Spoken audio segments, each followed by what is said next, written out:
नमस्कार, मैं आरती यादव आपके अपने YouTube channel biology with Aarti Yadav में आप सभी लोगों का हार्दिक स्वागत करती हूँ और इसी के साथ साथ आप सभी को गुड मॉर्निंग।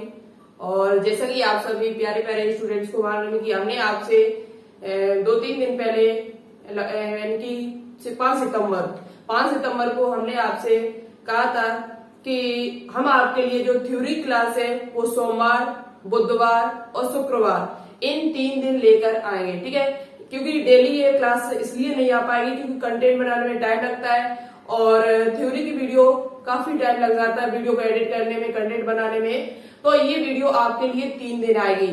बचे हुए शेष दिन आपकी लाइव क्लास चलेगी बाकी डेली और शाम 6 बजे। दूसरी बात, लाइव में थोड़ा प्रॉब्लम चल रही है तो हमने यूट्यूब टीम से बात तो की है, देखें कब तक सही हो जाए। आप भी गौर से प्रेयर करिएगा कि जल्द से जल्द वो प्रॉब्लम ठीक हो जाए जिससे आपकी लाइव क्लास है वो प्रॉपर तरीके से चल सके।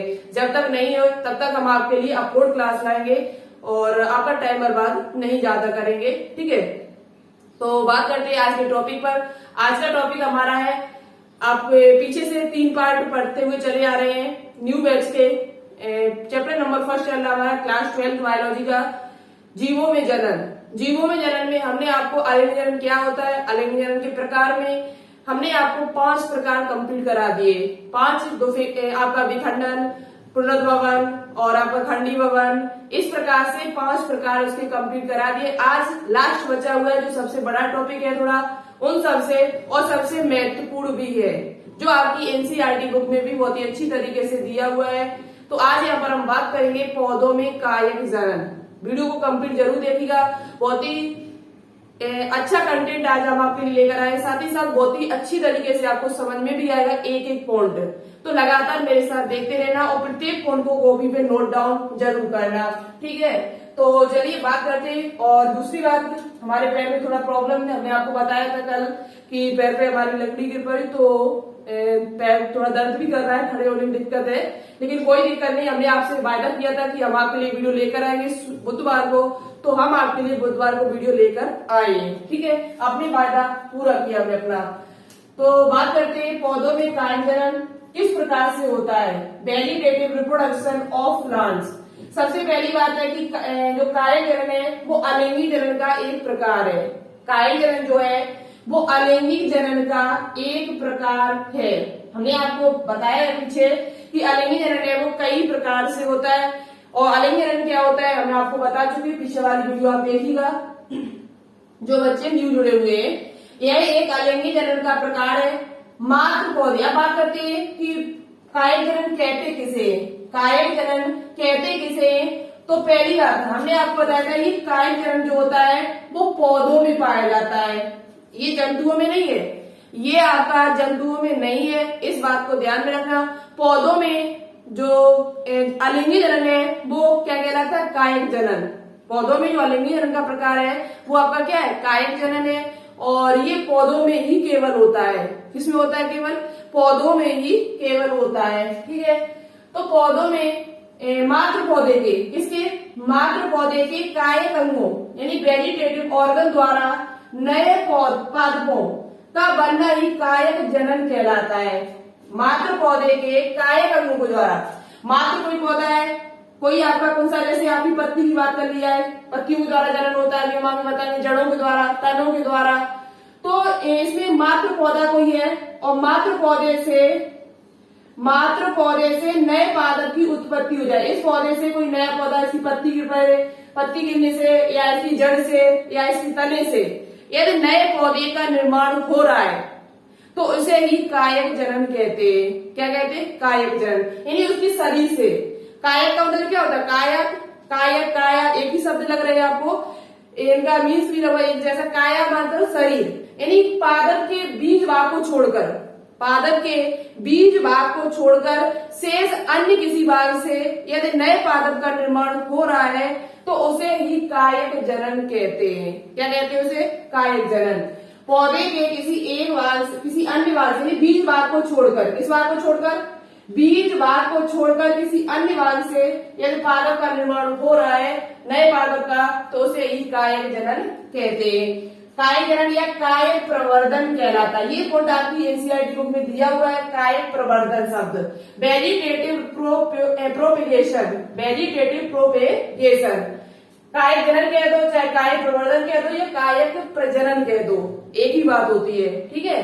कायिक जनन कायिक प्रवर्धन इसे कहते हैं। तो परिभाषा आपको समझ में आई होगी। मात्र पौधे से कायिक अंगों के द्वारा नए पादप का निर्माण होना ही कायिक जनन कहलाता है, ठीक है। बात करते हैं कायिक जनन की संरचना, कायिक प्रवर्ध या वेजिटेटिव प्रोपेग्यूल कहते हैं। कायिक जनन की जो संरचनाएं, मतलब जो कायिक जनन करने के लिए जो संरचनाएं सहायक होंगी उन्हें क्या कहा जाता है, कायिक प्रवर्ध कहा जाता है। क्या कहा जाता है, कायिक प्रवर्ध या वेजिटेटिव प्रोपेग्यूल कहा जाता है, प्रोपेग्यूल, ठीक है। ये पॉइंट आपसे पूछा जा सकता है कि कायिक जनन की संरचनाओं को क्या कहते हैं। तो कायिक जनन की संरचना जो स्ट्रक्चर है उनको कायिक प्रवर्ध कहा जाता है। क्या कहा जाता है, कायिक प्रवर्ध या वेजिटेटिव प्रोपेग्यूल कहते हैं, ठीक है। अब आगे हम बात करते हैं, तो ये पॉइंट आपके लिए वेरी इंपोर्टेंट है। यह एलएनई जनन का एक प्रकार है जो केवल पादपों में पाया जाता है। और दूसरी बात, हमने आपको इसकी डेफिनेशन बता दी, इसकी संरचना को क्या कहते हैं ये भी हमने आपको बता दिया है। अब बात करेंगे कि कायिक जनन कितने प्रकार का होता है। हमारे हिसाब से आपको समझ में आ गया होगा कायिक जनन किसे कहते हैं, क्या है कायिक जनन। तो पादप के किसी अन्य भाग से मात्र यानी कि बीज भाग को छोड़कर किसी अन्य भाग से पादप के यदि नए पादप का निर्माण हो रहा है तो उसे ही कायिक जनन कहते हैं, ठीक है। अब बात करते हैं इसके, आप लिखते हुए चलिए, हम इसीलिए अपन लिख रहे हैं आपके साथ साथ, ठीक है। लिखते हुए चलिए मेरे साथ साथ, जिससे आपका रिवीजन हो सके। दूसरी बात, जो भी इन 3 दिन में पढ़ाया जाएगा उसका संडे को टेस्ट लिया जाएगा। इन 3 दिन में सोमवार, बुधवार, शुक्रवार, इन 3 दिन में जो भी आपको पढ़ाया जाएगा थ्योरी बेस, उस सभी का टेस्ट होगा संडे को शाम 6 बजे, ठीक है। तो आप सभी लोग लिखते हुए चले मेरे साथ। अब बात करते हैं कि कायिक जनन होता कितने प्रकार का। पौधों में कायिक जनन है वो 2 प्रकार से होता है। कितने प्रकार से होता है, पौधों में जो कायिक जनन है वो 2 प्रकार से होता है। यानी कि आप लिख सकते हो कायिक जनन के प्रकार, कायिक जनन के प्रकार। कायिक जनन है वो 2 प्रकार से होता है। टाइप्स ऑफ वेजिटेटिव रिप्रोडक्शन कह दो, टाइप्स ऑफ वेजिटेटिव प्रोपेगेशन कह दो, कायिक प्रवर्धन के प्रकार। तो ये 2 प्रकार से होता है। कितने प्रकार से होता है, 2 प्रकार से आपका होता है। एक आपका होता है प्राकृतिक, एक आपका होता है कृत्रिम, आर्टिफिशियल, एक आपका नेचुरल, ठीक है। तो पहला आपका है कृत्रिम, पहला हम इधर लिख रहे हैं कृत्रिम कायिक जनन। कृत्रिम कायिक जनन यानी कि आर्टिफिशियल वेजिटेटिव रिप्रोडक्शन। और एक आपका होता है प्राकृतिक कायिक जनन, प्राकृतिक कायिक जनन और कृत्रिम कायिक जनन, ठीक है। यानी कि आर्टिफिशियल और नेचुरल। अब बात करते हैं कि आर्टिफिशियल कैसे होता है और नेचुरल कैसे होता है। तो देखो आर्टिफिशियल और नेचुरल, यहाँ पर यदि आप समझना चाहो तो एक चीज और समझ सकते हो कि पादपों में लैंगिक भाग कौन सा होता है और कायिक भाग क्या होता है। तो कायिक भाग हमने आपको बता दिया, पादपों में जो कायिक भाग है, यहाँ पर आप लिखना चाहो तो लिख सकते हो पादपों में कायिक भाग। तभी आपको चीजें अच्छे से समझ में आ जाएंगी, ठीक है। ये जिन बच्चों को समझ में नहीं आ रहा है तो उनको आ जाएगी।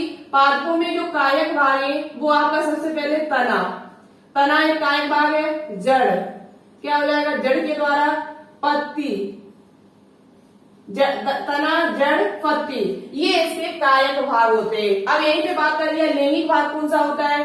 तो लैंगिक भाग हमने आपको पहले ही बताया था। लैंगिक भाग पुष्प, जो पुष्पीय पादप होते हैं, जितने भी आवृतबीजी पादप होते हैं उसमें लैंगिक भाग जो होता है वो क्या होता है, पुष्प होता है। पुष्प के द्वारा उनका लैंगिक जनन होता है, ठीक है। तो पुष्प में यदि लैंगिक भाग की बात कर ली जाए, पुष्प में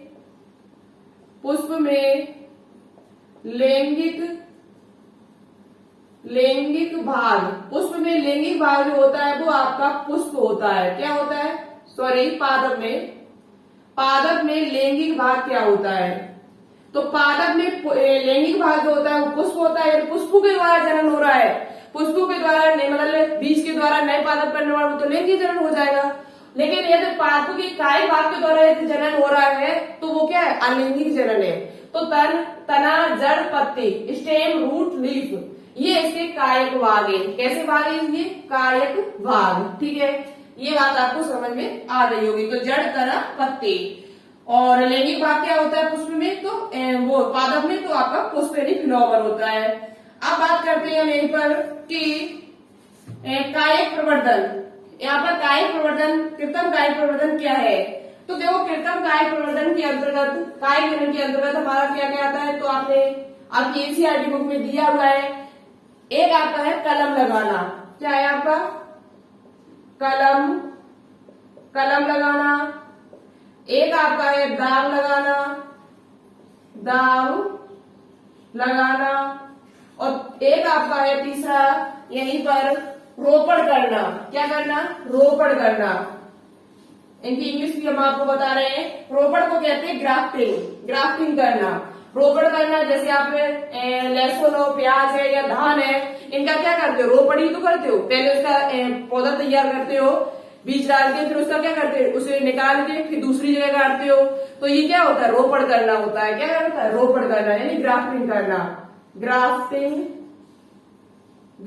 करना। ठीक है। दाव लगाना यानी कि कह सकते हो जब पौधे में दाव की बीज से होता है दाव लगाना यानी कि लेयरिंग करना।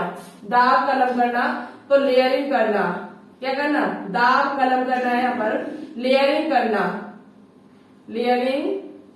करना। कलम लगाना इसे इंग्लिश में कहा जाता है आपका कटिंग। कलम करना मतलब कटिंग करना। क्या करना? कटिंग।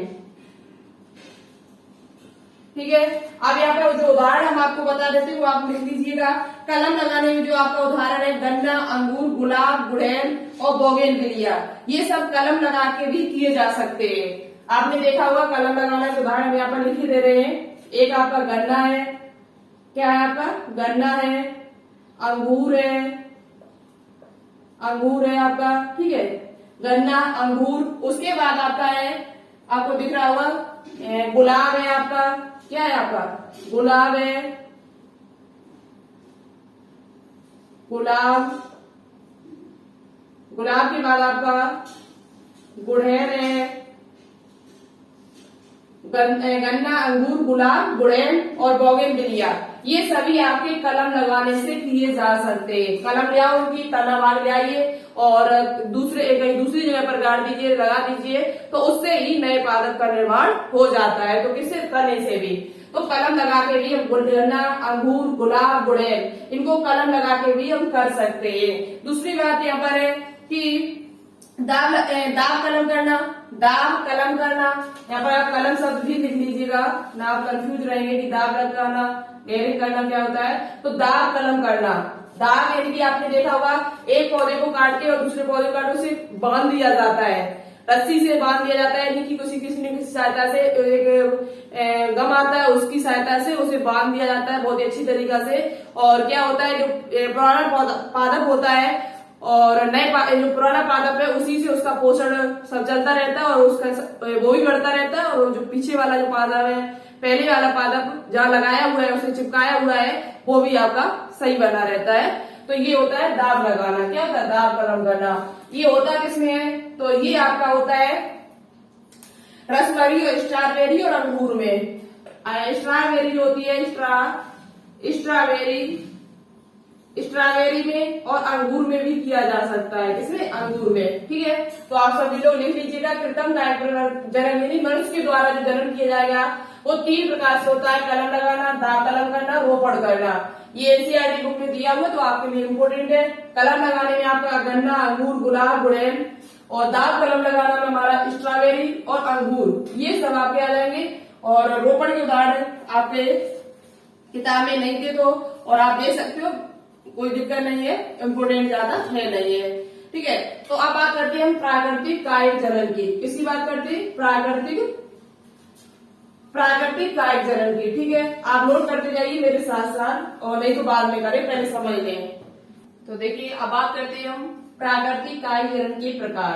प्राकृतिक कायकरण जो होता है वो प्रकृति के द्वारा होता है, नेचुरल होता है। तो ये कई प्रकार से है, कई प्रकार से होता है, जिसमें हमारा है भूमिगत तना, अर्धवायवी तना यानी सब एरियल स्टेम, और एक वायवी तना भी होता है आपका एरियल स्टेम, लेकिन आपके लिए इंपोर्टेंट अर्धवायवी तना है जो आपकी बुक में दिया हुआ है। यहाँ पर मूल रूट के द्वारा, पत्ती यानी लीफ के द्वारा, और फिर कलिका यानी कि बल्ब के द्वारा। इसका उदाहरण भी आपकी एनसीईआरटी बुक में दिया हुआ है। तो प्राकृतिक कायकरण जो है वो भूमिगत तना, अर्धवायवी तना और सबएरियल स्टेम, मूल, पत्ती और फिर कलिका के द्वारा होता है। सबसे पहले आप इतना याद कर लीजिए, भूमिगत तना किसके द्वारा होता है, तो भूमिगत तना अर्धवायवी तना के द्वारा, अर्धवायवी तना एक प्रकार इसका, पत्ती के द्वारा, मूल के द्वारा, प्रकलिका यानी बल्ब के द्वारा होता है। ठीक है, अब बात करते हैं यहाँ पर भूमिगत तना की। तो भूमिगत तना का अर्थ ही आपको समझ में आ रहा होगा, भूमिगत यानी भूमि में गति करना।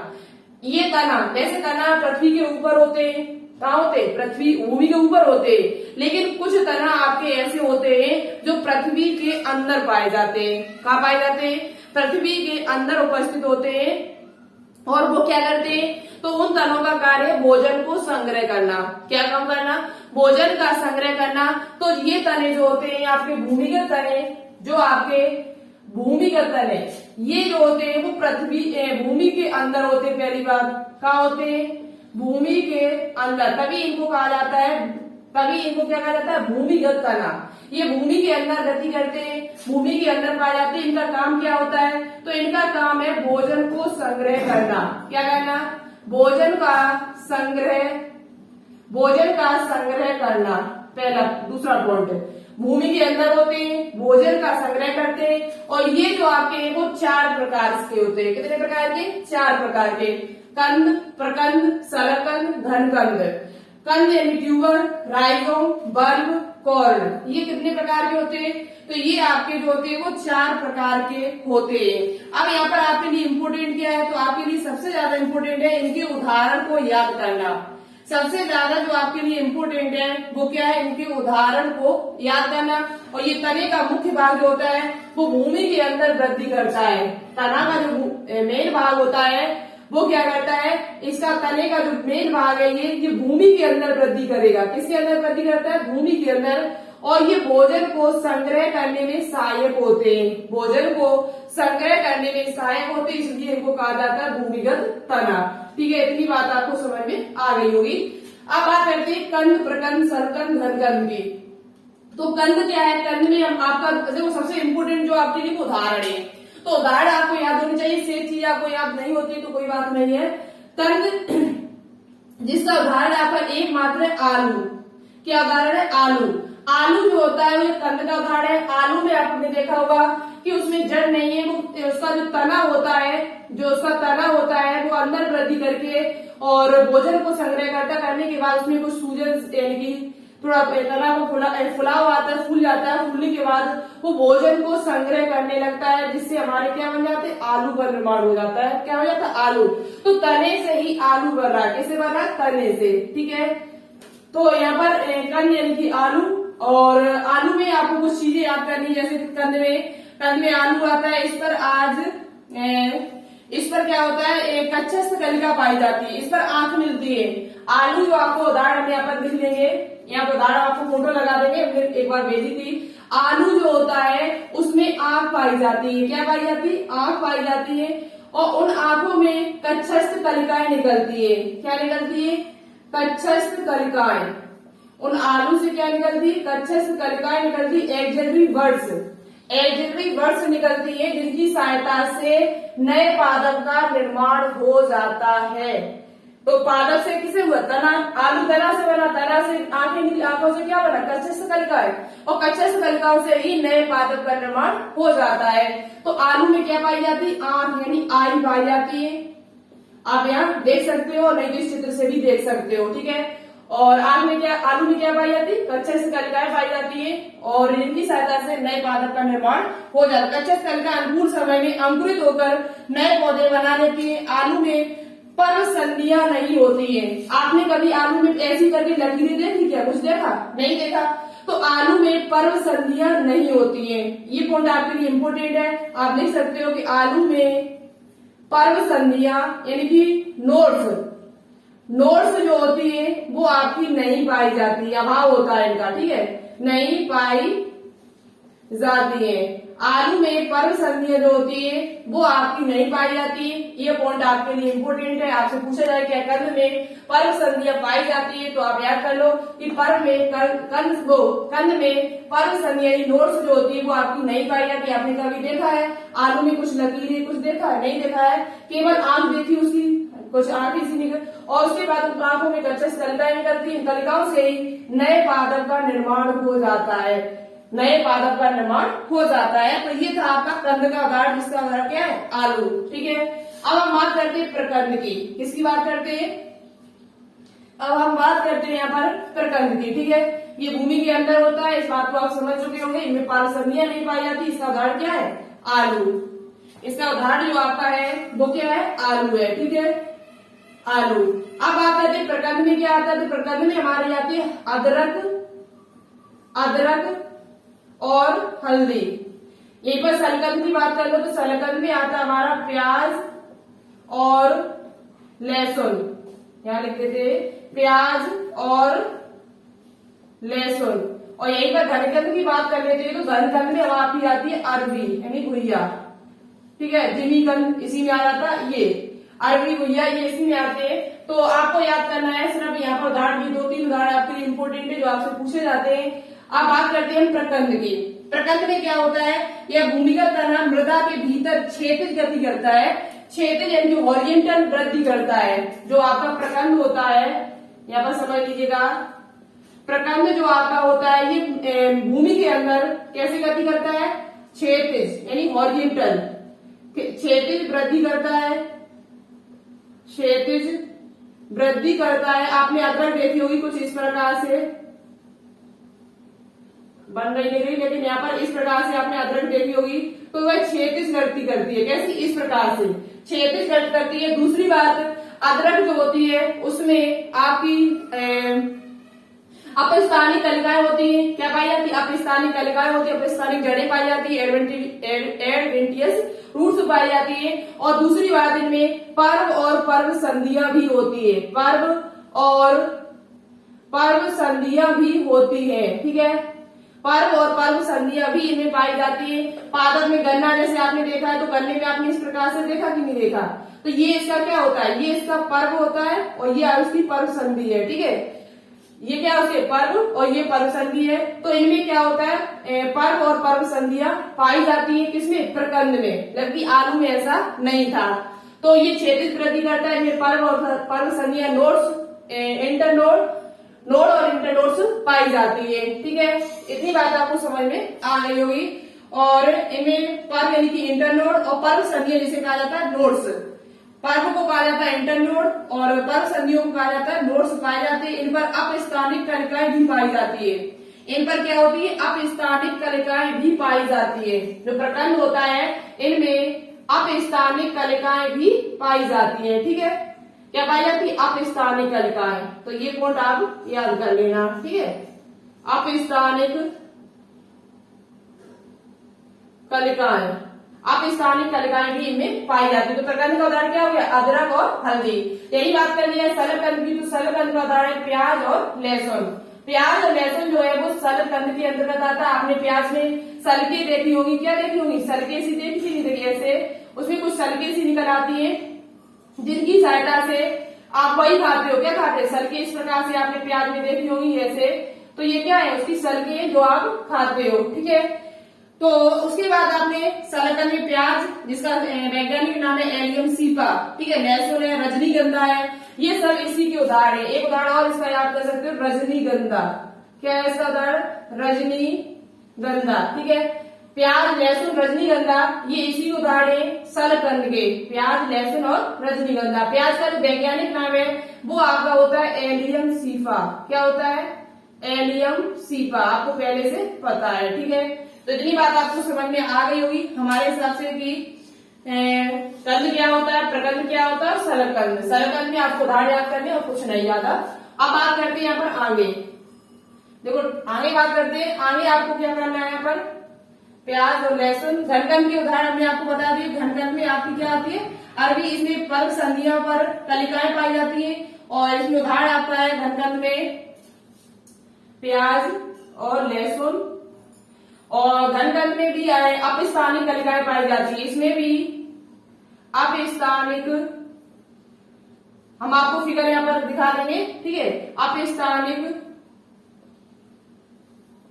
कलिकाएं पाई जाती है, एडवेंटिशियस फ्रूट्स, ठीक है। अपस्थानिक कलिकाएं पाई जाती है, और ये इसका उदाहरण आप और याद कर सकते हो, अरबी, केसर, केसर भी इसी में आती है, केसर खाने के प्रयोग की जाती है मसालों के रूप में। और एक उदाहरण और आप याद कर सकते हो कि अरबी, केसर और आपका जिमीकंद, ठीक है। और आपका क्या है, जिमीकंद, जिमीकंद, ये भी आपका इसी के अंतर्गत आता है, किसके, घनकंद के अंतर्गत, ठीक है। अब एक बार हम बात करते हैं, आप नोटबुक पे नोट डाउन कर लें। एक बार मूल के द्वारा तो आपका कोई है नहीं, लेकिन पत्ती के द्वारा एक उदाहरण है आपको जो याद करनी है, ब्रायोफिलम। ब्रायोफिलम को याद करने, फिर इसका बचा हुआ हम आपको आगे बताएंगे अभी, ठीक है। पत्ती द्वारा जनन कैसे होता है, तो ब्रायोफिलम और कैलिंचो में, ठीक है। पत्ती के द्वारा यहाँ पर हम इसे साफ कर रहे हैं, ठीक है, इसे साफ कर रहे हैं, आप इधर देखिएगा। पत्ती के द्वारा बात करते हैं तो पत्ती के द्वारा आपको उदाहरण याद कर लेने, ब्रायोफिलम, ब्रायोफिलम, और एक आपका है कैलिंचो। क्या है, ब्रायोफिलम और कैलिंचो। ये दो उदाहरण आपको याद करने, बहुत गर्मी है, चारों तरफ से लाइट है, तो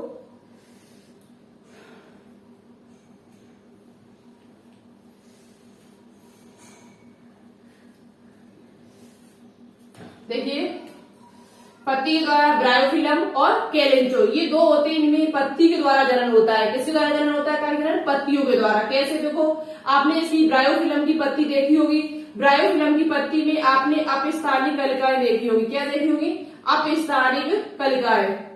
ब्रायोफिलम की पत्ती में आपने अपस्थानिक जड़े, अपस्थानिक कलिकाएं जिसे कह सकते हैं, वो आपने देखी होगी। इन्हीं कलिकाओं के द्वारा नए पादप का निर्माण हो जाता है। कितनी अच्छी बात है, पत्ती से नया पादप बन रहा है, पत्ती के द्वारा जनन हो रहा है। बताओ, जड़ के द्वारा हो सकता था, जड़ तना के द्वारा हो सकता था, लेकिन यहाँ पत्ती के द्वारा जनन हो रहा है। किसके द्वारा, पत्ती से ही नया पादप बन रहा है। यदि ब्रायोफिलम की पत्ती गिर जाए धरती में, और वह अनुकूल समय जैसे जैसे वातावरण सही मिलता है, तो उसमें कुछ कलिकाएं निकलती है, उन कलिकाओं से ही नए पादप का निर्माण हो जाता है, नया ब्रायोफिलम बन जाता है। तो पत्ती के द्वारा भी जनन है, कितनी अच्छी बात है यहाँ पर।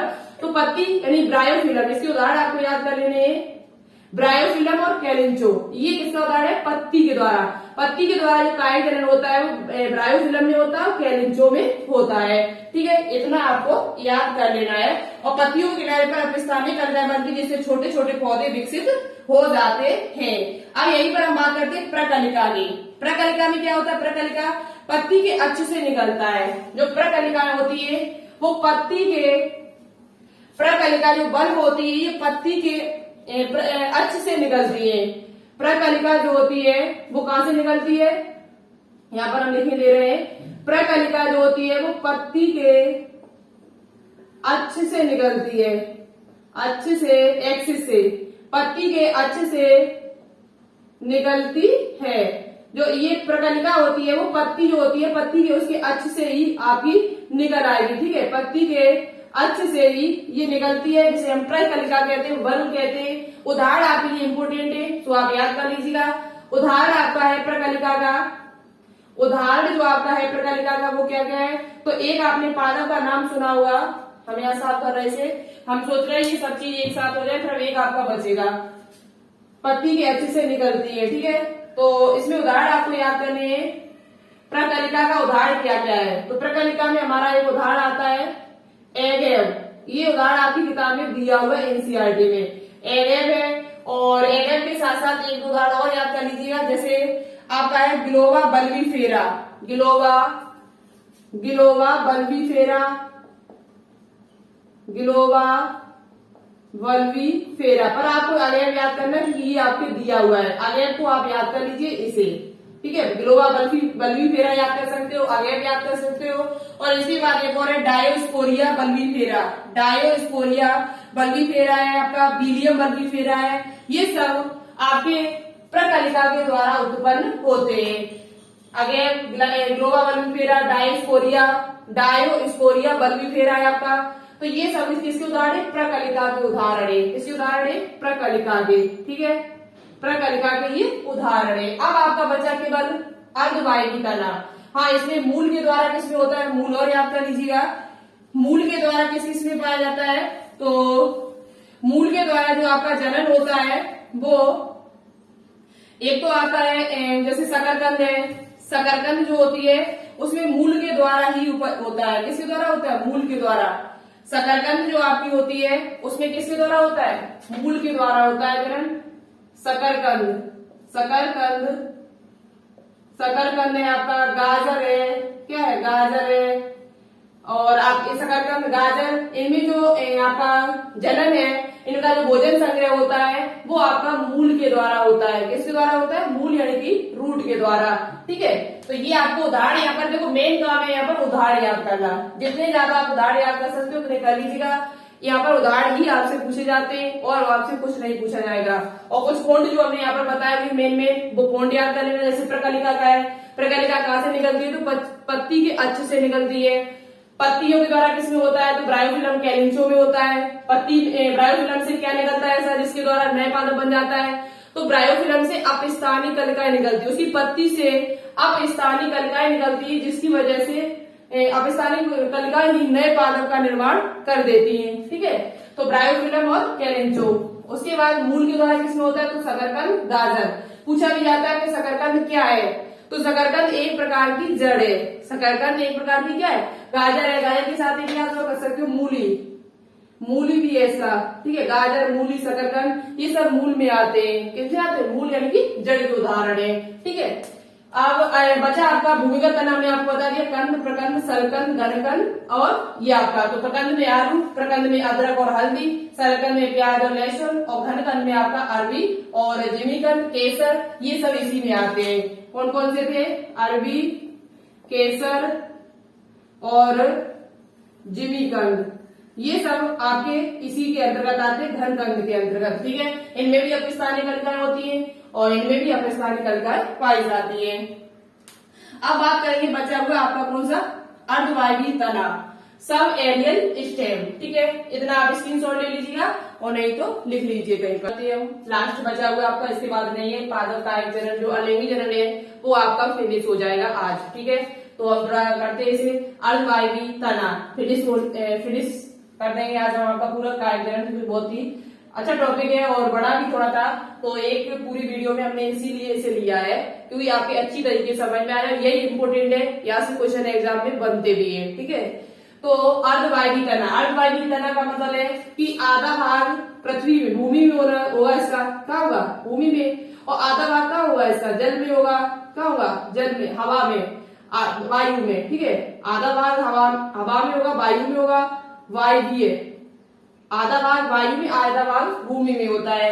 अर्धवायवी जो तना होते हैं उसको तना भूमि के समांतर क्षैतिज वृद्धि करते हैं। प्रत्येक परसमी से जड़ तथा प्रोह निकलते हैं।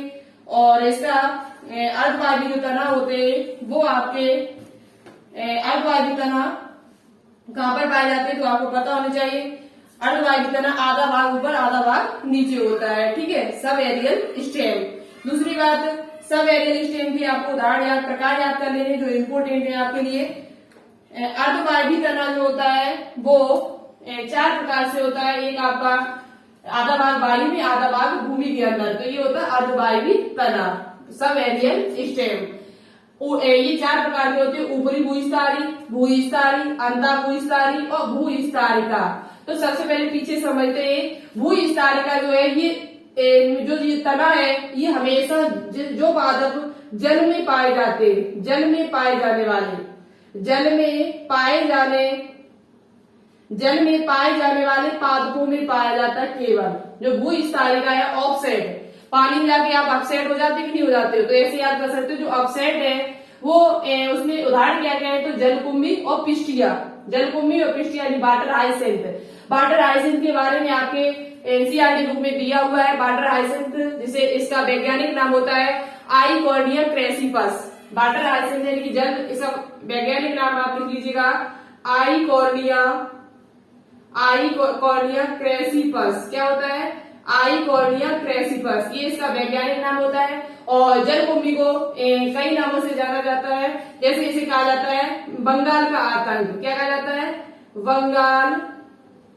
बंगाल का आतंक भी कहा जाता है इसे, terror of Bengal, terror of Bengal.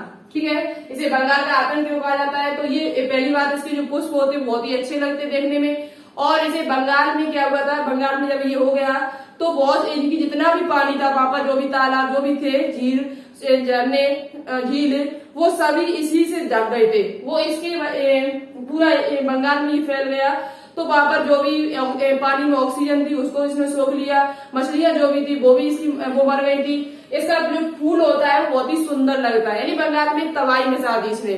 तबाही मचाने की वजह से इसे बंगाल का आतंक कहा जाता है, महाविपत्ति काल कहा जाता है, महाविपत्ति काल। ठीक है, बंगाल का महाविपत्ति काल भी कहा जाता है इसे। तो आप याद कर सकते हो, बंगाल का आतंक कहा जाता है। इसका वैज्ञानिक नाम है आइकॉर्निया क्रेसिपस। और भूस्तारिका, जो जल में पाए जाने वाले पादप होते हैं उनमें भूस्तारिका तना होता है। कौन सा तना होता है? भूस्तारिका। हमने यहाँ पर फिगर आपको लगा देंगे, आप देख सकते हो। ऑफसेट उदाहरण इसका क्या है? तो जलकुंभी और पिस्टिया है। जलकुंभी को वाटर हाइसिंथ भी कहते हैं। ठीक है, तो यहाँ पर एक पॉइंट लिखना चाहो तो आप लिख लीजिएगा, गर्मी बहुत ज्यादा है, लिखा नहीं जा रहा मुझ पे। ये जलोदित पादपों में पाया जाता है, उदाहरण याद कर लो, जलकुंभी और पिस्टिया। जलकुंभी और पिस्टिया इसके उदाहरण है। आप चित्र से समझना चाहो तो समझ सकते हो, आपकी बुक में हम यहाँ पर चित्र लगा देंगे उसका। ठीक है, चित्र से समझना चाहो तो समझ सकते हो। चित्र इसका यहाँ पर दिया हुआ है बुक में, इसका चित्र दिया हुआ है भूस्तारिका का, और वो हम आपको यहाँ पर लगा देंगे। ठीक है, पिस्टिया और आइकॉर्निया का, पिस्टिया और आइकॉर्निया का हम फिगर यहाँ पर लगा देंगे, आप देख सकते हो। इसमें क्या होता है, ये भूमि के अंदर जल के अंदर होता है।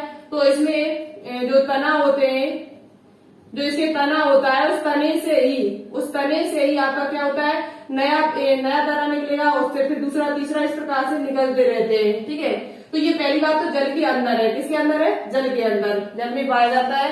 तो जल में पाया जाने वाला है ये। और इसकी लीव्स भी चिकनी मोटी होती है। ठीक है, और दूसरी बात, जलोदय होने के कारण इनकी पर्क संधियां जल निम्नगल होती है। इनकी पत्तियां जो पर्क संधियां होती है वो जल के अंदर पाई जाती है। इनकी पर्क संधियां जो होती है वो जल के अंदर पाई जाती है। और पर्क संधियों से ही पत्तियों का एक समूह निकलता है, जिसमें नीचे जड़ों का एक गुच्छा होता है, जो मात्र पादप से अलग होकर नया पादप बना लेता है। ठीक है, इसे समुद्री शोक भी कहा जाता है। जलकुंभी को समुद्री शोक भी कहते हैं। ठीक है, तो आप इतना याद कर लीजिएगा। और दूसरी बात, यहाँ बात करते हैं हम अंता भूस्तारी की। अंता माने अंदर, भूस्तारी मतलब भू पृथ्वी। तो भूमि के अंदर, स्तारी मतलब होता है फैलना, यानी ये पृथ्वी के अंदर फैलेगा। कहाँ फैलेगा? पृथ्वी के अंदर। तो अंता भूस्तारी में हमारा आता है पौदीना। अंता भूस्तारी शकल का जो उदाहरण है वो आपका क्या है? पौदीना है। भूस्तारी का क्या है? तो स्ट्रॉलिन कहते हैं इंग्लिश में। इसका उदाहरण जो आपका है वो स्ट्रॉबेरी है। भूस्तारी का उदाहरण क्या है? स्ट्रॉबेरी। ठीक है, भूस्तारी, ये भूस्तारी पृथ्वी के ऊपर होगा। भू माने पृथ्वी, स्तारी का मतलब होता है फैलना, यानी पृथ्वी के ऊपर फैलेगा ये। ठीक है, भूमि पर फैलेगा। तो इसका उदाहरण क्या है? स्ट्रॉबेरी है। ठीक है, और ऊपरी भूस्तारी का उदाहरण पूछा जाए तो इसे रनर कहते हैं। दूब घास, जो दूब घास होती है, जो दूब घास होती है वो क्या होता है, आपने देखा होगा पृथ्वी के ऊपर ऐसे तो फैली रहती है बहुत ज्यादा मात्रा में। तो ये किसका उदाहरण है? दूब घास। ये भी इसका, ये जो आपके ये दिख रहे हैं, ये इनको ही क्या कहा जाता है? रनर कहा जाता है। और रन का मतलब क्या होता है? भागना। और दूब देखी होगी आपने कि आप आज तो दूब कहीं का गाड़ दीजिए दूब घास, तो 8 दिन बाद देखोगे कि वो अपना पूरा बीज घेर लेती है। आसपास जितना भी बीज होगा वो बहुत ज्यादा, मतलब आपने एक पौधा लगाया हुआ और 8 दिन बाद देखना आगे तो वो कम से कम 1-2 मीटर का बीज घेर लेगी। ठीक है, तो ये क्या है? वो भागती है। भागती क्यों? कि उसमें ऐसे तने भी है। ठीक है, तो ऊपरी भूस्तारी का उदाहरण है वो आपका क्या है? दूब घास और खट्टी बूटी। दूब घास और खट्टी बूटी। और भूस्तारी का क्या है? तो स्ट्रॉबेरी है। अंता भूस्तारी का है तो पौदीना है। और भूस्तारी का उदाहरण क्या है? जलकुंभी, पिस्टिया। ये आपकी एनसीईआरटी बुक में दिया हुआ है, तो आपके लिए इम्पोर्टेंट है, इसे याद कर लेना। ठीक है, और इनके बाकी के उदाहरण भी आप याद कर सकते हो। ये याद कर लेना, ये इम्पोर्टेंट है आपके लिए। ऊपरी भूस्तारी ये दिया हुआ है आपकी बुक में। ठीक है, तो ये आपका हो गया। और मूल में भी हमने आपको बता दिया, शकरकंद है, सतावर है, डहेलिया। उसमें मूल में आप डायलिया भी लिख लेना, ठीक है। जो हमने मूल लिखाया था, मूल के जो उदाहरण बताए थे आपको, उसमें शकरकंद, गाजर, मूली बताया था, उसी में आपको डायलिया भी लिख लेना। क्या लिख लेना? डायलिया। डायलिया जो होता है वो भी जड़ों के द्वारा होता है। किसके द्वारा होता है? जड़ों के द्वारा। तो ये भी आप लोग लिख लेना, ठीक है। जड़ों के द्वारा डायलिया जो है वो जड़ों के द्वारा। आपका सतावर, डायलिया, एक आपका उदाहरण दिया है इसमें सतावर। सतावर भी इसी के द्वारा होता है। किसके द्वारा? डायलिया के द्वारा, ठीक है। और शकरकंद तो हमें आपको पहले ही बता दिए। तो आपका ये भी हो गया, कृत्रिम कायजरण भी हो गया था, और प्राकृतिक कायजरण भी आपका हो गया। इसमें कुछ फिगर थे तो वो हम आपको लगा देंगे, आप देख लीजिएगा। और स्ट्रॉबेरी में भी, स्ट्रॉबेरी जो होता है वो हमने आपको बता दिया पृथ्वी, ये ऊपर होते हैं पृथ्वी के ऊपर। कैसे होते हैं? पृथ्वी के ऊपर इनका तना फैलता है।